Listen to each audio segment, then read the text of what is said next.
मेरा नाम अजित है। मैं एक मैकेनिकल इंजीनियर हूँ। मैं स्वभाव से बहुत ही रिजर्व हूँ। इस कारण कभी मेरी लड़कियों से ना ज्यादा दोस्ती रही ना ही कोई मेरी गर्लफ्रेंड बनी। अब मेरी जॉब लग गई थी और घरवाले अब शादी की बातें करने लगे। घर पर कई तस्वीरें और बायोडाटा आने लगे। उसमें से मुझे अंजलि देखते ही पसंद आ गई। बायोडाटा से पता चल रहा था कि वो अच्छी पढ़ी लिखी थी। मैंने अपने घरवालों से कहा कि मुझे लड़की पसंद है। हम लोग अंजलि के घर उसे और उसके परिवार को देखने गए। फिर जब अंजलि चाय लेकर आई तो वो मुझे उसकी तस्वीर से भी ज्यादा सुंदर लगी। खुले बाल और हल्के नीले रंग की साड़ी में वो बहुत ही सुंदर लग रही थी। फिर घरवालों ने हमें एक कमरे में बातें करने भेजा। कमरे में वो चुप थी। उसके चेहरे पर इतनी खुशी नहीं थी। मेरा दिल धड़क रहा था। मुझे लगा कि उसे मैं पसंद नहीं हूँ। फिर मैंने ही बात शुरू करते हुए कहा कि आप क्या करती है। उसने मेरी तरफ घूर कर देखा और कहा कि आपको बायोडाटा देखना नहीं था तो मंगाया क्यों था। उसकी बात सुनकर मुझे लगा कि वो मुझ में कोई इंटरेस्ट नहीं दिखा रही है।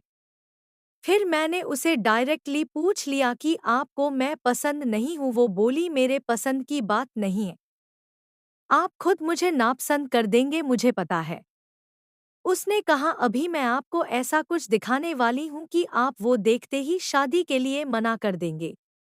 आप से पहले भी दो को दिखाया उन्होंने भी देखते ही मना कर दिया। यह कहकर उसने अपने खुले बाल जो पीछे थे उनको आगे किया। इतने में ही कमरे के बाहर से आवाज आ गई और उसकी माँ कमरे में आ गई। शायद उन्हें भी पता था कि वो हर लड़के के साथ ऐसी ही बातें करती है और कुछ बताती है। उसकी मम्मी ने कहा चलिए बाहर सब आपका इंतजार कर रहे हैं। अंजलि ने अपनी माँ की तरफ देखा। मैं बाहर आ गया और बाहर मेरी माँ और पिता थे जिन्हें मेरी शादी की जल्दी थी।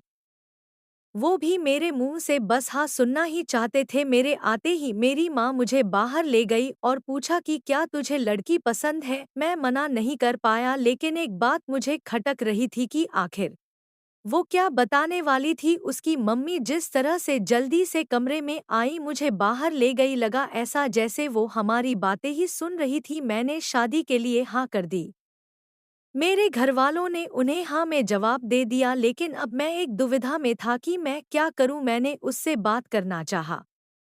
मैंने उससे नंबर नहीं मांगा था। मैंने अपनी मम्मी को कहा कि आप बात करें और उसका नंबर ले ले। मम्मी ने अंजलि की मम्मी से फोन पर बात की और अंजलि का नंबर मांगा लेकिन उन्होंने यह कहकर मना कर दिया कि अंजलि का फोन अभी खराब है। मम्मी यह भी कह रही थी कि वो लोग शादी के लिए जल्दी कर रहे हैं। इन सब बातों से मेरे मन में कुछ अजीब सवाल आने लगे। शाम जब मैं ऑफिस में था तब मुझे एक अननोन नंबर से कॉल आया।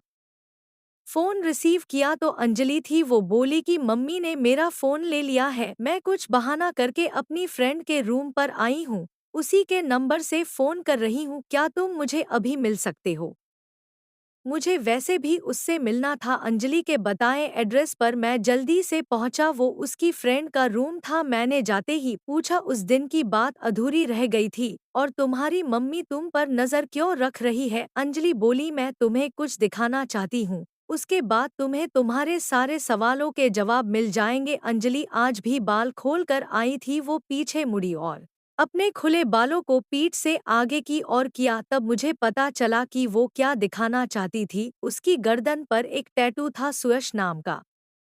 अंजलि बोली कि मैं एक लड़के से प्यार करती थी और हम दोनों शादी भी करना चाहते थे। मैंने उसी के नाम का टैटू करवाया था। यह बात मैंने अपने घरवालों को भी बताई थी और वो तैयार भी हो गए थे लेकिन सुयश ने मुझे चीट किया। वो मेरे अलावा भी किसी और को डेट कर रहा था और वो लड़की पैसे वाली थी इसलिए उसने मुझे छोड़ दिया। तब से मुझे शादी और लड़कों से एक नफरत सी हो गई थी।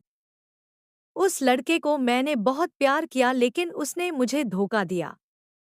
तुमसे पहले भी दो लड़कों को मैंने टैटू दिखाया और उन्होंने सच जानकर शादी के लिए मना कर दिया।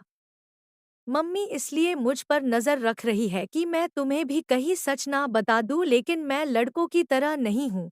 मैं नई जिंदगी की शुरुआत सच के साथ करना चाहती हूँ। मैं ये सब सुनकर सोच में पड़ गया कि जिसको प्यार मिलता है उसे प्यार की कद्र नहीं होती। आखिर इतनी प्यार करने वाली लड़की को कैसे कोई धोखा दे सकता है। मैंने कहा कि मुझे तुम्हारे पास्ट से कोई मतलब नहीं है लेकिन मैं चाहता हूँ कि मुझे भी तुम उतना ही प्यार करो जितना उस लड़के को करती थी। अंजलि को यह उम्मीद नहीं थी, उसे लगा था मैं भी उससे शादी के लिए मना कर दूंगा। मेरी बात सुनकर उसके इतने दिनों के दबाए आंसू बहने लगे। मेरी शादी अंजलि से हो गई और मैं अपने आप को बहुत खुशकिस्मत मानता हूँ कि मुझे अंजलि जैसी सच्ची और प्यार करने वाली लाइफ पार्टनर मिली है।